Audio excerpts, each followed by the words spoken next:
Ayan, welcome back to my cycling diary. Stage 3 tayo ng 2024 Tour of Thailand. So, it's a 128.3 kilometers from Sukhothai to Ban Rak.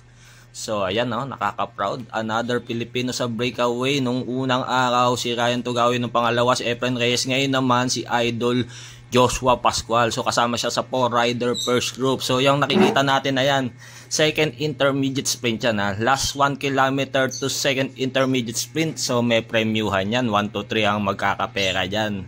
So, yan si Joshua Pascual nakasabit. So, yung ruta na yan is 128 kilometers. So, tingnan natin, ha, kung makakakuha siya ng intermediate sprint. So, sa apat na yan, may isang mawawalan. So, yung nasa harap, Thailand, si Thulathorn Susalam ng Thailand National Team. Yung nakakulay blue, si Seyiki ng Terengganu.